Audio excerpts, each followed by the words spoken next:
Ruchi Mukherjee for TV Asia here at the Museum of Fine Arts, Houston, Texas, bringing you a sneak peek of the national treasures from Kabul. Stick around to get more details.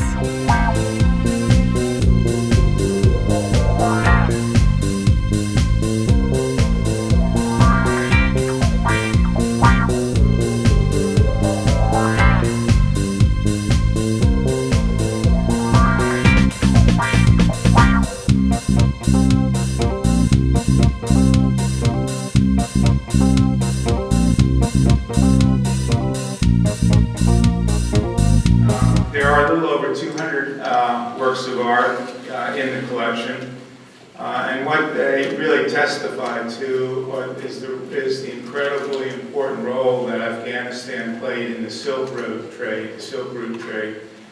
And it'll be interesting for you to try to match things up because, as you'll hear in a moment from Fred Hebert, who is the organizing curator, that sometimes you're looking at the work of, reminds you of Alexander the Great and the Romans, and the next minute you're looking at things that look like they came out of Western India. As Mr. Masudi said, you know, this is a real story, not only about the ancient artifacts, but about the modern heroism of Afghanistan itself.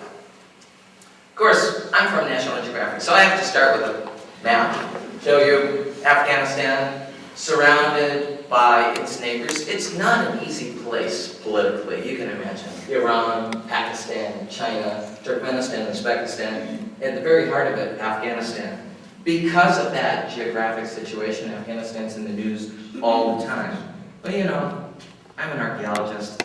I like to look at it without political borders. I'm a specialist on ancient trade. And I'm attracted to Afghanistan for other reasons, not because of the political conflict, but because Afghanistan really is at the center of Silk Road trade. Silk Road is a metaphor for international trade, east and west and north and south.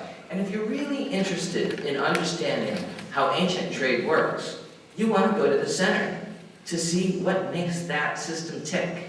So I became fascinated with this area.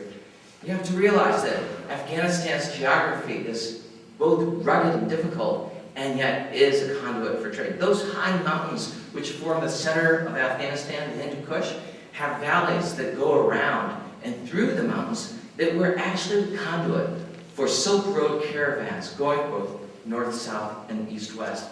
These ended up in fabulous caravan cities that surround all sides of Afghanistan, where markets and merchants stopped and plied the trade of the Silk Road for literally hundreds and thousands of years.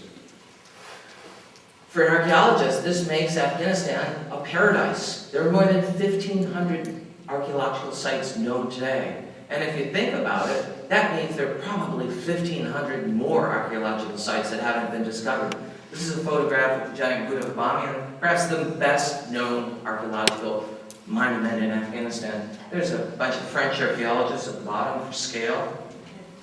The most famous archaeological find in Afghanistan, undoubtedly, was this discovery of the Bactrian gold, or the Bactrian hoard, by Victor Sarnimidi. Ironically, discovered in 1978, just on the eve of the Soviet invasion and the beginning of civil war in Afghanistan. Here's an Afghan archaeologist uncovering one of the most magnificent pieces that you'll actually see downstairs, a bejeweled dagger. Here's Victor Sarnimidi in 1978 and 79, just looking at a few of the artifacts from this excavation. You can imagine, for an archaeologist, to find intact burials. These were all intact burials. 6 pneumatic burials that had been hidden in an older archaeological site. Perhaps because the fact that it was an older archaeological site, it wasn't touched. The site was called Tilatapi, the Golden Mountain, but he found them. A particular group of artifacts. Here's a very classical looking piece called the Bactrian Aphrodite from burial number 6. It's actually quite small. The scale is really astonishing in all these collections. Very classical, looks Roman or Greek. You see the Nike robe and the wings. It's an Aphrodite. Look carefully on the forehead. There is an Indian beauty mark on it. It's a mix of East and West on the same artifact.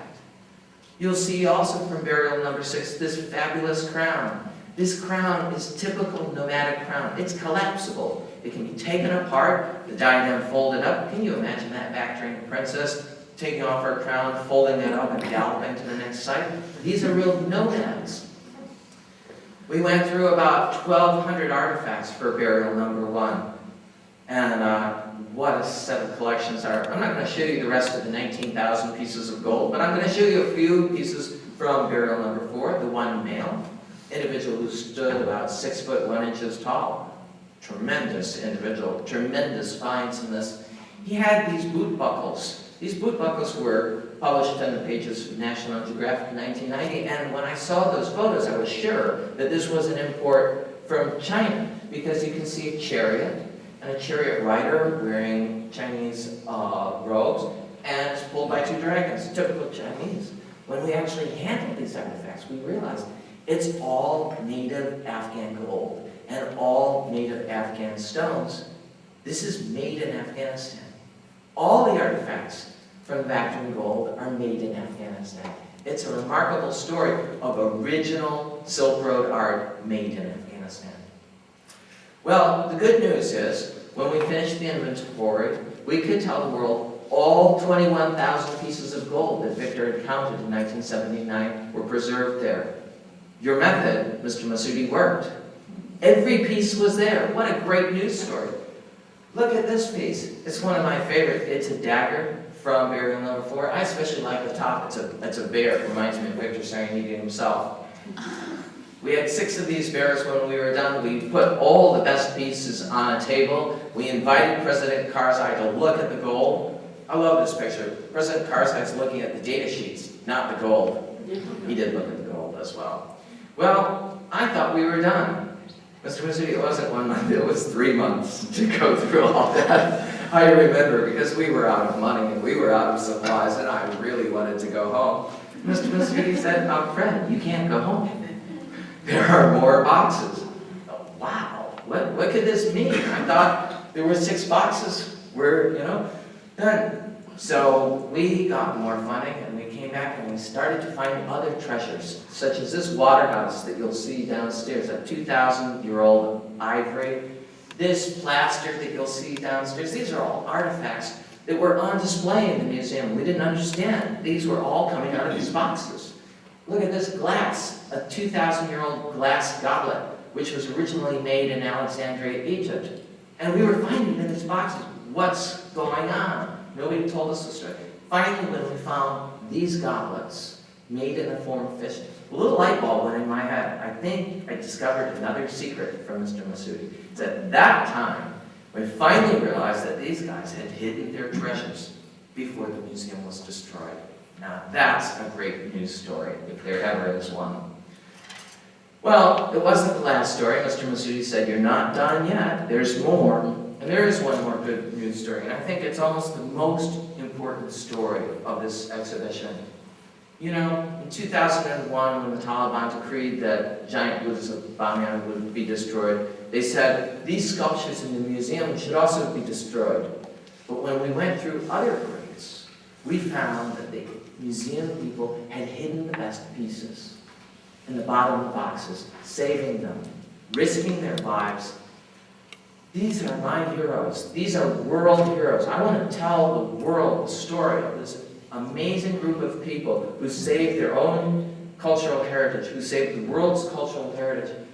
And we'll end with this picture. It's not a piece that's on display, but I think it's so iconic of this story. This is a life-size Buddha that we found. This is the moment that we opened it up, wrapped in pink toilet paper and newspaper. And it was in this box. I like to think this giant Buddha was sitting there, just waiting for us one day, knowing that we would open up these boxes once again, that we would have the opportunity to show the world Afghanistan's great and wonderful cultural heritage.